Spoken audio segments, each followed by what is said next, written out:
Not in my wildest dreams, I think I'd be sitting here being like, we had to fire Ben Mintz. Penn felt differently. Barstool Sports isn't exactly known as a hub of woke media, but apparently today, even the most countercultural brands aren't safe from the worst influences of cancel culture. Let's get into it.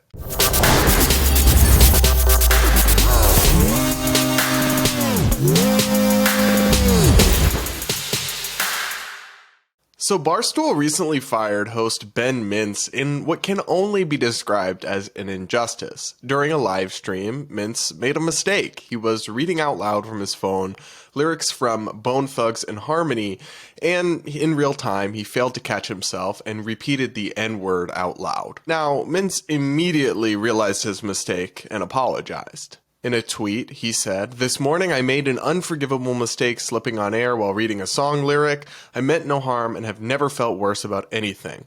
I apologize for my actions. I am truly sorry and ashamed of myself." But even this level of groveling apology wasn't enough to save Mintz in our current culture, devoid of any compassion or grace or humility. Mintz was fired by Barstool, apparently against the wishes of top Barstool executives like Dave Portnoy. Here's what he had to say about this. Not in my wildest dreams, I think I'd be sitting here being like, we had to fire Ben Mintz. Penn felt differently.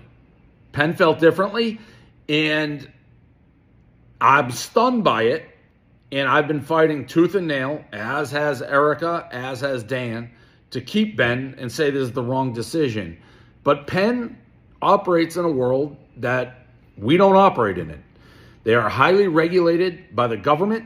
They're issued licenses for gambling that just as easily as they're issued, they can be pulled back.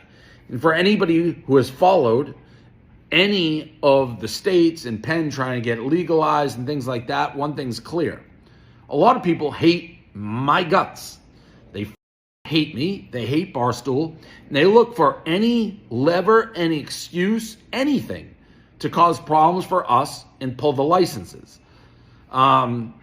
Penn is convinced, and they've been very clear, Penn, since they took over. It's a zero tolerance policy moving forward. You can't do stuff like this. And really, we haven't had an incident like this since they've taken over. And they believe there's a legitimate chance lots of the states would pull their licenses because of this. So if we take Dave at his word, he didn't want to do this. He thinks it's unfair, he disagrees with the decision, and so do most people at Barstool, which I think frankly is good. It shows that they're not completely lost their minds to kind of cancel culture insanity, but that this order came down from up top, from Penn Entertainment, which purchased the company in full in February 2023. Now, for context, Penn Entertainment is in many ways a woke corporation. They fully embrace ESG on their corporate website. So apparently Portnoy and Barstool, it's out of their hands, and the orders came from down top. Penn Entertainment said Mintz had to go. What makes this particularly strange, though, is that unlike many other cases of cancel culture, there really wasn't actually much backlash or many people calling for Mintz to be fired. Even on the hellscape of Twitter, known for its lack of nuance and grace, most people seem to realize that this was an innocent and relatively minor mistake, not some act of racial bigotry or discrimination. So while yeah, you could find a few tweets from people outraged, it didn't gen up anywhere near the same level of backlash that we see in similar instances.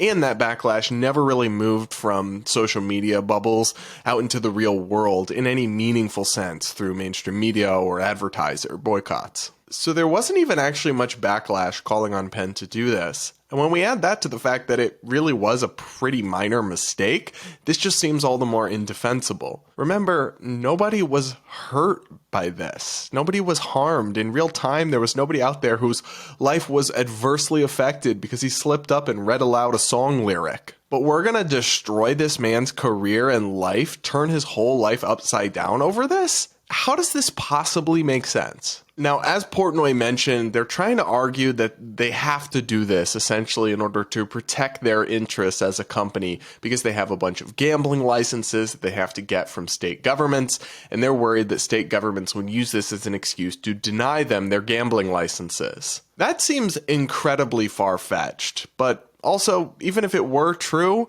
It would actually be illegal for a state government to do that. It would violate the First Amendment for them to discriminate and punish a company for constitutionally protected speech. Yes, even slurs are protected by the First Amendment. So Penn would have a case against that government in court.